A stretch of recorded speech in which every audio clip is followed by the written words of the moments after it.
कोशिश की कि भाई धनबाद में हो क्या रहा है, इतना बड़ा बड़ा इस प्रकार से अचानक छापेमारी हुई है। धनबाद में कोई पहली घटना नहीं हुई है, वहाँ कोयला की जो लूट वो पहले से ही जारी। कारोबार में सिर्फ जो पदाधिकारी है, पुलिस प्रशासन, ये सारे लोग उसमें इन्वॉल्व है, संलिप्त है। ये सबसे कहीं देहाती शब्दों में कहते हैं पगड़ी, कहीं कुछ लेवी या इस टाइप के लोग बोलते हैं, तो देना पड़ता है। थानेदार को कमीशन देता है। यहाँ तो सोचते हैं कि यही लोग सारे काम करवा रहे हैं, यही लोग बांट रहे हैं, कौन साइड में कौन काम करेगा ये। तो इस प्रकार से ये जो कोयला लूट हो रही है,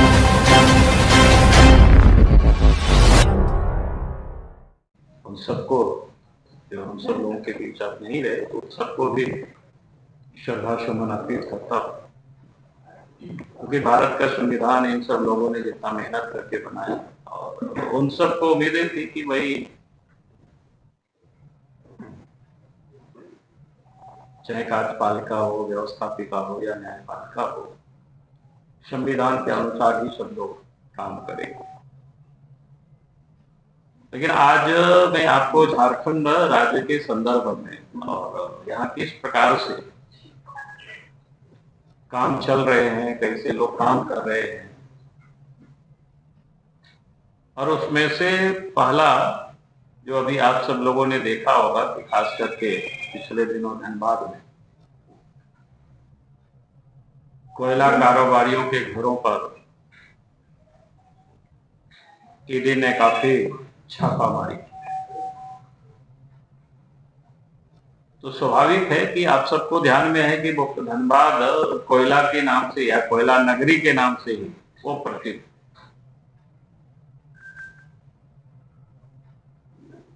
और उसके बाद थोड़ी सी मैंने हकीकत कुछ जानने की हमने कोशिश की कि भाई धनबाद में हो क्या रहा है, इतना बड़ा बड़ा इस प्रकार से अचानक छापेमारी हुई है। सुनते तो हम सब लोग जरूर थे, और धनबाद में कोई पहली घटना नहीं हुई है, वहां कोयला की जो लूट वो पहले से ही जारी। लेकिन थोड़ा सा उसमें से मैंने अवैध व्यापार वहां शुरू से ही जोरों पर रहा है, हम सबको पता ही है कि एक दफा धनबाद में भी मैंने इस बात को बोला है, और आप सब लोगों ने भी उसको लिखते रहे। ऐसा नहीं है कि मैं कोई नई बात बोल रहा हूं, लेकिन इन दिनों जो पता चला है कि वो थोड़ा सा बड़ा चौंकाने वाला है। चौंकाने वाला इसलिए, पहले हम सब लोग सुनते थे कोयला का जो अवैध जो कारोबार करता है, यानी अवैध कारोबारी होते थे, तो सब मतलब पैसे क्या कहते हैं, पुलिस प्रशासन की यहां तक लोग पहुंचाते थे। उसका कमीशन कहिए या जो भी कहीं यानी लेन देन होता था, जो अवैध कारोबारी करता था, वही पुलिस प्रशासन को या संबंधित जो कोई भी विभाग को वहां लोग पहुंचाते थे। तो एक प्रकार से उसको कह सकते हैं अवैध कारोबारी लोग कारोबार करता था, लेकिन उसका पुलिस का संरक्षण होता था या प्रशासन का संरक्षण रहता था। लेकिन आज जो जानकारी मिली है वो ठीक उल्टा मिला है, और इसीलिए मैं आप सब लोगों के साथ आज बात को सिर्फ मैं शेयर कर रहा हूं। तो ये बड़ी अपने आप में चिंता का विषय है। चिंता का विषय इसलिए कि पुलिस प्रशासन और कोल माफिया जो कोयला कारोबार से जुड़े, यानी एक प्रकार से अब साझेदारी लोगों ने कर लिया है। और साझेदारी नहीं बल्कि उससे आगे बढ़कर के जो धनबाद जैसी जगह में सिर्फ जो पुलिस पदाधिकारी हैं, एक प्रकार से अगर हम कहें कि कोयला कारोबार में सिर्फ जो पदाधिकारी है, पुलिस प्रशासन, ये सारे लोग उसमें इन्वॉल्व है, संलिप्त है। ये सबसे चिंता का विषय है। यानी आप कह सकते हैं कि सीधा सीधा इस धंधे को ये लोग संचालित कर रहे हैं। ये बड़ा खतरनाक स्थिति है। मेरे दोनों में अंतर हुआ कि पहले कोयला माफिया को हम लोग सुनते थे, कोयला अवैध कारोबारी को सुनते थे, वो लोग ये करते थे तो पुलिस को पैसा पहुंचाते थे या प्रशासन को।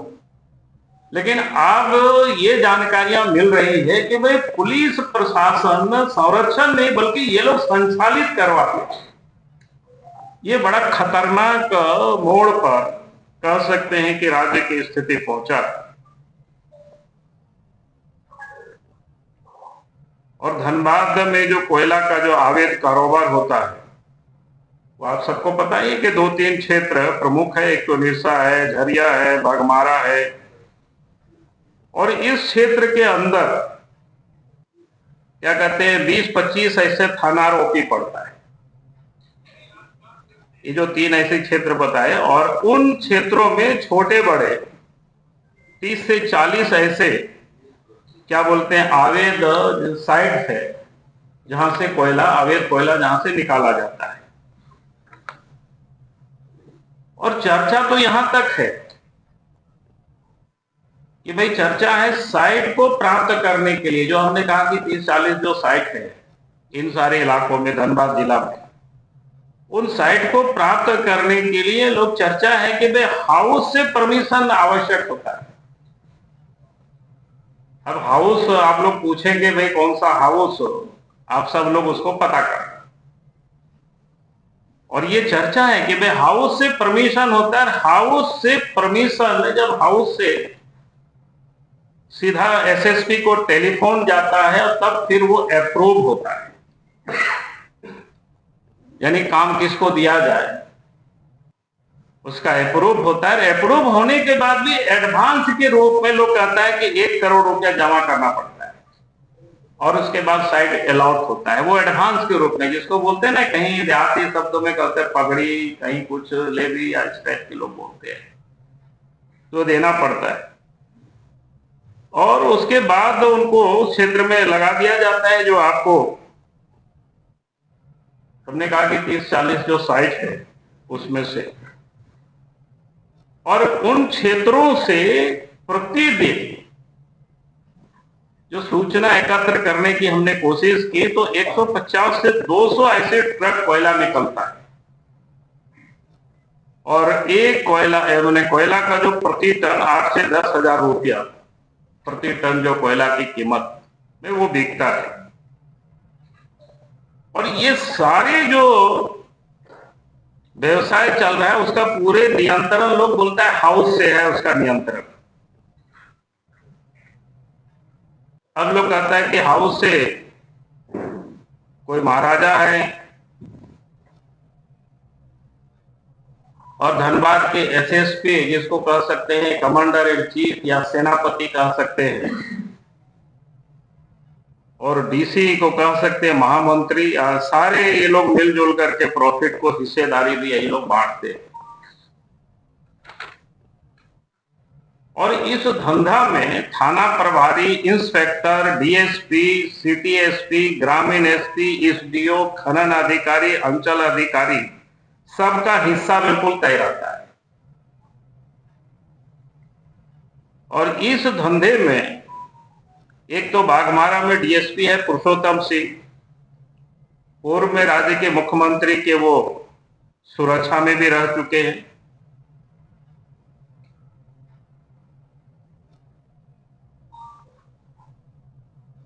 मतलब वो क्या कह सकते हैं वहां के एसपी के दाहिना हाथ है, और एक इंस्पेक्टर है अजीत सिंह, वो बाया हाथ है एसपी के वहां के। और ये सारे लोग मिल करके जिसको बोलते हैं वो धंधा होता है। और यहां तक कि ये जो 2 नाम आपको बता रहे हैं, ये लोग जो थाना को भी बोली लगवाते हैं, मालदार थाना कौन है, कम क्या थाना है, और फिर थानेदार का वहां पोस्टिंग होता है। और यहां तक भी जानकारी मिल रही है कि एसएसपी को मदद करने के लिए जमशेदपुर से कोई रितेश और विकास नाम करके उनके और भी लोग को बुला रखा है, जो कि पूरे लोग वसूली करते हैं। ये बिल्कुल सर्वत्र धनबाद में 2-3 घंटे के लिए गए थे, आप समझने की मैंने कोशिश की थी तो लोगों ने बताया। उसके बाद कई एक साइट है वो लोगों ने बताया तो बड़ा चौंकाने वाले विषय है। कुछ साइट को अपने उदाहरण में बता रहा हूं आप सब लोगों को, कुछ साइट के बारे में जो जानकारी मिली। एक जो प्रमुख कोल ब्लॉक क्या बोलते हैं कोल साइट्स है, जैसे भावरा का, तो उस साइड में कोई अरविंद है और कर्ण करके है, ये दोनों एसएसपी के लोग हैं। फिर क्या बोलते हैं कुजामा है, आकाश है, मनीष है, ये भी क्या बोलते हैं एसएसपी के लोग। फिर पंचायत साइट है, वहां एक अंजनी करके है, कोई काम देखता है, वो पंकज मिश्रा जो साहेबगंज के है उसके आदमी। फिर निरसा में कोई संजय सिंह है, काम देखता है 2 नंबर का, कोई एसएसपी के आदमी। गोपाली चाक साइड से और बै सबारा है करके कैलाश पांडे है, वो भी कोई एसएसपी का आदमी। फिर बरोरा, तितुलमारी, जमुनिया, राम कनाली, इन 3 साइड को बाघमारा के जो डीएसपी जिसकी हमने बताया कि आपको पुरुषोत्तम सिंह खुद चलवाते हैं। इसके अलावा जीनागोड़ा, बरारी, अलगडिया, लोधना, कोई गणेश यादव है, उनका बेटा कोई बेटू है, वो काम उस क्षेत्र में देखते हैं। उसी प्रकार के सुदामदी तरफ में कोई शेखर करके है, फिर गुलाम क्रेसर है, ये सारे लोग मिलकर, और भी लोग होंगे जितना जो जानकारी मिले। तो इस प्रकार से पूरे कोल ब्लॉक उस क्षेत्र में मैंने लूटने में और भी लोग लगे होंगे। लेकिन आश्चर्य ये विषय है कि भाई पहले हम लोग सुनते थे कोई माफिया कोयला चोरी करता है और पुलिस को कमीशन देता है, थानेदार को कमीशन देता है। यहाँ तो सुनते हैं कि यही लोग सारे काम करवा रहे हैं, यही लोग बांट रहे हैं, कौन साइड में कौन काम करेगा ये। तो इस प्रकार से ये जो कोयला लूट हो रही है, और इसलिए मैं कहूंगा कि जो जानकारियां मिली है, अगर वास्तव में सरकार कहीं भी इसमें इन्वॉल्व नहीं है तो इस पर तुरंत जांच होनी चाहिए और ऐसे लोगों पर कार्रवाई होनी चाहिए। और नहीं तो यही माना जाएगा कि भाई सरकार के संरक्षण में और हाउस के संरक्षण में ये सारे काम धंधे चल रहे। तो मुझे लगा कि क्योंकि विषय कोई सामान्य नहीं है, बहुत बड़ी घटना है, क्योंकि जिस प्रकार से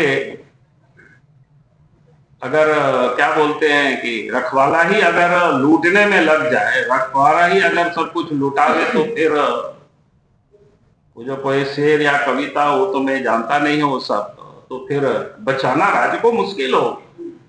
तो आज ये स्थिति है। तो धनबाद क्षेत्र की जो थोड़े सा मेरे पास जानकारी थी, तो मुझे लगा कि मैं निश्चित रूप से आप सबके माध्यम से राज्य की जनता के सामने हम लाने की कोशिश करेंगे और सरकार को भी संज्ञान में हम देना चाहेंगे, ताकि सरकार इन सारी चीजों को देखे।